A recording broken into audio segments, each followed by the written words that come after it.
നമസ്കാരം, ഞാൻ Joseph Chacko. LAP English language acquisition programme.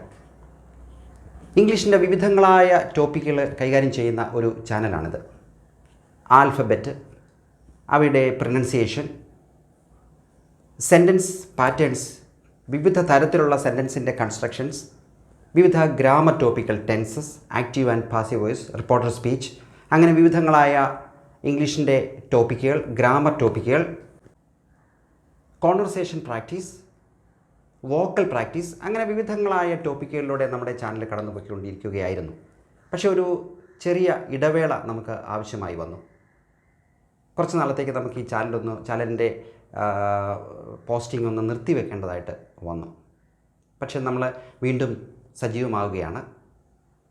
ഈ ഒരു ഘട്ടത്തിൽ നമ്മൾ കൈകാര്യം ചെയ്യുന്നത് സംസാര ഭാഷയെ കേന്ദ്രീകരിച്ചുകൊണ്ടാണ്. ഇംഗ്ലീഷ് സംസാരിച്ചേ പറ്റും.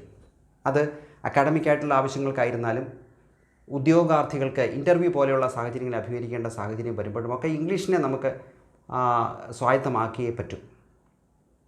ഇംഗ്ലീഷ് സംസാരിക്കുക എന്നത് നമ്മുടെ ഒരു അഭിലാഷമാണ്, ആഗ്രഹമാണ്. വളരെ നിസ്സാരമായിട്ട് അത് സാധിക്കുന്നതേ ഉള്ളൂ. മലയാളത്തെ അപേക്ഷിച്ച് വളരെ നിസ്സാരമായിട്ട് പരിശീലിക്കാവുന്ന ഒരു ഭാഷയാണ് ഇംഗ്ലീഷ്. വോക്കൽ പ്രാക്ടീസിൻ്റെ ക്ലാസ്സുകൾ നമ്മുടെ ചാനലിലുണ്ട്. നമ്മുടെ നാക്കിൻ്റെ ബന്ധനങ്ങൾ മാറ്റുന്നതിനും സ്പീഡാക്കുന്നതിനും എല്ലാ സെൻറ്റൻസുകളും നമ്മുടെ നാവിൽ ഒതുങ്ങുന്നതിനുമൊക്കെ ആവശ്യമായ കറക്റ്റ് പ്രൊനൗൺസിയേഷൻ പ്രാക്ടീസ് ചെയ്യാനൊക്കെ ആവശ്യമായ ക്ലാസ്സുകൾ നമ്മുടെ ചാനലിൽ ഉണ്ട്. അത് ധാരാളം വ്യക്തികളത് ഫോളോ ചെയ്യുന്നുണ്ട്, പഠിക്കുന്നുണ്ട്.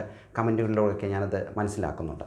നമ്മൾ കൈകാര്യം ചെയ്യാൻ ഉദ്ദേശിക്കുന്നത്, നമ്മൾ പരമ്പരാഗതമായിട്ട് പറഞ്ഞു വരുന്ന ചില സെൻറ്റൻസുകളുണ്ട്. സാധാരണയായിട്ട് ഇംഗ്ലീഷ് സംസാരിക്കുന്നവർ ഏതെങ്കിലും ഒരു വാചകം പഠിച്ചു വെക്കുകയും അത് തന്നെ എല്ലാ സാഹചര്യങ്ങളിലും ആവർത്തിക്കുകയും ചെയ്യുന്ന ഒരു പതിവാണ് നമ്മൾ കണ്ടുവരുന്നത്. പക്ഷേ അതിൽ നിന്ന് വ്യത്യസ്തമായിട്ട് ഒരേ ആശയം തന്നെ പ്രസൻറ്റ് ചെയ്യുവാൻ, ഒരു ആശയം തന്നെ പറയുവാൻ വിവിധങ്ങളായ സെൻറ്റൻസ് പാറ്റേൺസിനെ ആശ്രയിക്കുന്ന ഒരു കഴിവിലേക്ക് നമ്മൾ കടക്കണം. ഒരു കാര്യം തന്നെ വിവിധ തരത്തിൽ നമ്മൾ പറയുന്നു.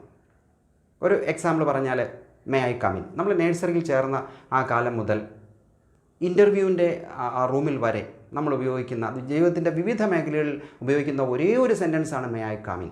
May I come in. Permission ചോദിക്കാൻ നമ്മൾ അതാണ് ഉപയോഗിക്കുന്നത്. നമുക്കതേ അറിയും. എല്ലാവരെയും സംബന്ധിച്ചല്ല, ഇംഗ്ലീഷ് ഐച്ഛിക വിഷയമായിട്ട് എടുത്ത് പഠിച്ചിട്ടുള്ള വ്യക്തികളെ സംബന്ധിച്ച് ഒരുപക്ഷെ ആ സെൻറ്റൻസിനെ വ്യത്യസ്തമായ സെൻറ്റൻസ് പാറ്റേൺസിലൂടെ അവതരിപ്പിക്കാൻ ഒരുപക്ഷെ സാധിച്ചേക്കും. പക്ഷേ സാധാരണ ഒരു വ്യക്തിയെ സംബന്ധിച്ച്, ഇംഗ്ലീഷ് സംസാരിക്കാൻ ആഗ്രഹിക്കുന്ന ഒരു വ്യക്തിയെ സംബന്ധിച്ച് സാധാരണ ഒരു ട്രഡീഷണൽ വാചകങ്ങൾ പഠിച്ചു വെക്കുകയും അത് പറയുകയുമാണ് ചെയ്യുന്നത്. അതിലൊരു എല്ലാവർക്കും മനസ്സിലാവുന്ന ഒരു എക്സാമ്പിളാണ് മേ ഐ കം ഇൻ. ഇതേ വാചകം തന്നെയാണ് നമ്മൾ എല്ലാ സാഹചര്യങ്ങളിലും ഉപയോഗിക്കുക. നമുക്ക് ഇതേ കാര്യം തന്നെ വ്യത്യസ്തമായ സെൻറ്റൻസുകളിലൂടെ ഇത് എങ്ങനെ നമുക്കൊന്ന് അവതരിപ്പിക്കാനായിട്ട് സാധിക്കും. ഇത് പരിശീലിച്ചാൽ തീർച്ചയായും നമ്മൾ ഇംഗ്ലീഷിൻ്റെ മേഖലയിൽ വളരെയധികം മുന്നോട്ട് പോകാനായിട്ട് നമുക്ക് സാധിക്കും. ഒരുപക്ഷെ സാധാരണ എല്ലാവരും പരമ്പരാഗതമായിട്ട് ചോദിച്ചു വരുന്ന സെൻറ്റൻസ് ഉപയോഗിച്ച് ഒരു അനുവാദം ചോദിച്ചുകൊണ്ട് ഒരു ഇൻ്റർവ്യൂ റൂമിലേക്ക് കടന്നു വരുന്നതിനേക്കാൾ വ്യത്യസ്തമായ ഒരു സെൻറ്റൻസ് ഉപയോഗിച്ച് ഒരു ഇൻ്റർവ്യൂ റൂമിലേക്ക് കടന്നു ചെന്നാൽ ഒരുപക്ഷെ അവരുടെ മതിപ്പ് അവിടെ തന്നെ നമുക്ക് ഇൻ്റർവ്യൂ ബോർഡിൻ്റെ മതിപ്പ് നമുക്ക് നേടുവാനായിട്ട് സാധിക്കും. നമുക്ക് നോക്കാം. എന്തായാലും നമുക്ക് എല്ലാവർക്കും പരിചിതമായ ഒരു വാചകം തന്നെ നമുക്കെടുക്കാം, മേ ഐ കം ഇൻ. എങ്ങനെ നമുക്കത് വ്യത്യസ്ത ഭാഷണ ശൈലിയിലേക്ക്, സെൻറ്റൻസ് പാറ്റേണിലേക്ക് നമുക്കൊന്ന് മാറ്റാൻ സാധിക്കും. നമ്മുടെ ക്ലാസ്സിൽ തന്നെ നമ്മളത് പറഞ്ഞിട്ടുണ്ട്. മേ ഐ കം ഇൻ നമുക്ക് പറയാം, can I come in. Can I come in. എനിക്കകത്തേക്ക് വരാൻ കഴിയുമോ? അനുവാദമാണ് ചോദിക്കുന്നത്. May I enter. ഞാൻ പ്രവേശിച്ചോട്ടെ. May I enter. May have a permission to enter. അകത്തേക്ക് പ്രവേശിക്കാനുള്ള അനുവാദം എനിക്കുണ്ടോ? അങ്ങനെയൊന്ന് പറഞ്ഞു നോക്കിയാലോ. May have permission to enter. May I please come inside. ഞാൻ ദയവായിട്ട് അകത്തോട്ടൊന്ന് വന്നോട്ടെ. May I join you. ഒരു കമ്പനി കൂടിക്കൊണ്ടിരിക്കുന്ന ആ ഒരു സാഹചര്യമാണെങ്കിൽ, കൂട്ടുകാരനോട് സംസാരിച്ചിരിക്കുന്ന സാഹചര്യമാണെങ്കിൽ നമുക്ക് വേണമെങ്കിൽ അനുവാദം ചോദിക്കാൻ, മേ ഐ ജോയിൻ യു. ഞാനിവിടെ ചേർന്നോട്ടെ. May I join you. അത് പ്രവേശനത്തിനുള്ള അനുവാദം തന്നെയാണ്. Might I step inside. Might I step inside. ഇതെല്ലാം ഫോർമലായിട്ടുള്ള സെൻറ്റൻസുകളാണ്, വളരെ പൊളൈറ്റായിട്ടുള്ള സെൻറ്റൻസുകളുമാണ്. Can I come in. നമ്മൾ ചോദിക്കുന്ന ടോണിനെ ആശ്രയിച്ച് അതിൻ്റെ പൊളൈറ്റ്നെസ്സിന് വ്യത്യാസം വരും. ടോൺ വ്യത്യാസം വരുമ്പോൾ അല്പം ഫോർമലായിട്ട് പറയേണ്ട സാഹചര്യമാണെങ്കിൽ അത് നമുക്ക് may come inside. May I come inside. ആ ടോണിന് വ്യത്യാസം വരുമ്പോൾ അത് ഫോർമലാകാം ആ സെൻറ്റൻസ്, അതോടൊപ്പം തന്നെ കാഷ്വലുമാകാം. Mind it if I come in. ഞാൻ അകത്തേക്ക് വന്നാൽ നിങ്ങൾക്ക് വിരോധമുണ്ടോ എന്നാണ് അതിൻ്റെ ആശയം. Want to let me in. Want to let me in. ഞാൻ അകത്തേക്ക് വരാൻ നിങ്ങൾ ആവശ്യപ്പെടുന്നുണ്ടോ, നിങ്ങൾ ആഗ്രഹിക്കുന്നുണ്ടോ? അതും ഒരു അനുവാദം ചോദിക്കലാണ്. Okay to come in. ഞാൻ അകത്തേക്ക് കടന്നു വന്നാൽ അത് ഓക്കെ ആണോ അതോ അനുചിതമാണോ? Okay to come in. ചില സ്ലാങ്ങുകൾ എന്ന് പറഞ്ഞാൽ ചില തികച്ചും സംസാരം, ചില നാട്ടിൽ മാത്രം ഉപയോഗിക്കുന്ന, ചില സാഹചര്യങ്ങളിൽ മാത്രം ഉപയോഗിക്കുന്ന വളരെ തികച്ചും ഇൻഫോർമലായിട്ടുള്ള സ്ലാങ് എങ്ങനെ നമുക്ക് അനുവാദം ചോദിക്കാം? Can I pop in? Pop in. Pop in എന്നുള്ള വേർഡ് നമ്മൾ ഒന്ന് പരിചയപ്പെട്ടിരിക്കുന്നത് നല്ലതാണ്. പോപ്പ് ഇൻ എന്ന് പറഞ്ഞാൽ ഒരു അൺഇൻവൈറ്റഡ് ആയിട്ടുള്ള, ക്ഷണം സ്വീകരിക്കാതെ ഏതെങ്കിലും ഒരു സാഹചര്യത്തിലേക്ക് കടന്നു വരുന്ന ഒരു വ്യക്തി, ആ ഒരു പ്രവേശനത്തിനാണ് പോപ്പ് ഇൻ എന്ന് നമ്മൾ പറയുന്നത്. ഇപ്പം നമുക്ക് ചോദിക്കാം, എങ്ങനെയാ ഞാനും കൂടെ അകത്തേക്ക് വന്നോട്ടെ, ഞാനിവിടെ അങ്ങോട്ട് വന്നോട്ടെ, പോപ്പിൻ, ഞാനൊന്ന് ഇടിച്ചു കയറിക്കോട്ടെ എന്നുള്ള അർത്ഥത്തിലാണ്. അനുവാദമില്ല, പക്ഷെ ഒന്ന് കടന്നു കയറിക്കോട്ടെ. Can I പോപ്പിൻ? ഇതുപോലെ തന്നെ ഇൻഫോർമലായിട്ട് ഞാനൊന്ന് അകത്തേക്കൊന്ന് വന്നോട്ടെ, അനുവാദം കൂടാതെ ഒന്ന് കടന്നു കയറിക്കോട്ടെ എന്ന് ചോദിക്കാൻ മറ്റൊരു തരത്തിൽ നമുക്ക് ഉപയോഗിക്കാം. Mind if I crush. നിങ്ങളുടെ ആ സംസാരം ഒന്ന് ബ്രേക്ക് ചെയ്തുകൊണ്ട് ഞാനൊന്ന് ഇടിച്ചു കയറിക്കോട്ടെ, ഞാനൊന്ന് അകത്തേക്ക് പ്രവേശിച്ചോട്ടെ. Can I drop in? Can I drop in? ഞാനും കൂടി അങ്ങോട്ടൊന്ന് വീണോട്ടെ, നിങ്ങളുടെ സംസാരത്തിലേക്ക് ഞാനും കൂടെ ഒന്ന് കടന്നോട്ടെ. Okay to enter. അത് നമ്മൾ നേരത്തെ കണ്ട സെൻറ്റൻസാണ്, പക്ഷേ നമ്മുടെ ടോൺ വ്യത്യാസം വരുമ്പോൾ അതിൻ്റെ ആ ആശയത്തിനും വ്യത്യാസം വരും, സാഹചര്യത്തിനും വ്യത്യാസം വരും.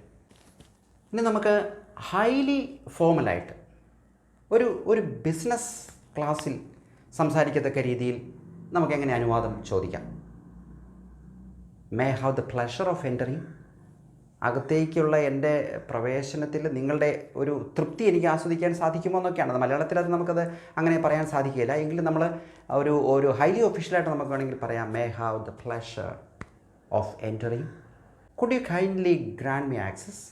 Could you kindly grant me access? എനിക്കൊരു പ്രവേശനം അനുവദിച്ചു തരുമോ? Grant me access. May I request entry? അങ്ങനെ നമുക്ക് ചോദിക്കാം, മേ ഐ റിക്വസ്റ്റ് എൻട്രി? പ്രവേശനം ഞാനൊന്ന് അഭ്യർത്ഥിച്ചോട്ടെ, മേ ഐ റിക്വസ്റ്റ് എൻട്രി.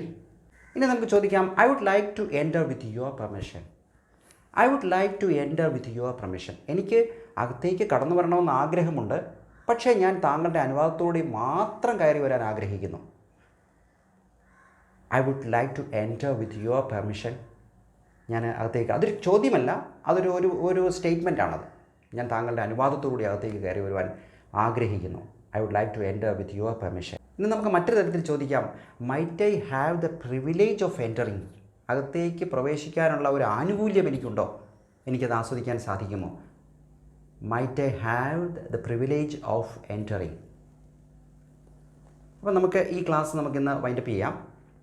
ഇത്തരത്തിൽ ട്രഡീഷണലായിട്ട് നമ്മൾ ഉപയോഗിച്ചു വരുന്ന സെൻറ്റൻസിന് ഒരു ഫ്രീഡം നമുക്ക് ഉപയോഗിക്കുമ്പോൾ നമുക്കൊരു ഫ്രീഡം വ്യത്യസ്ത തരത്തിൽ ഉപയോഗിക്കാനായിട്ട് നമുക്ക് സാധിക്കുന്ന സാഹചര്യം നമുക്ക് തീർച്ചയായും പരിശീലിക്കാൻ സാധിക്കും. അടുത്ത ക്ലാസ്സിൽ മറ്റൊരു സെൻറ്റൻസുമായി നമുക്ക് കാണാം. Till then, by.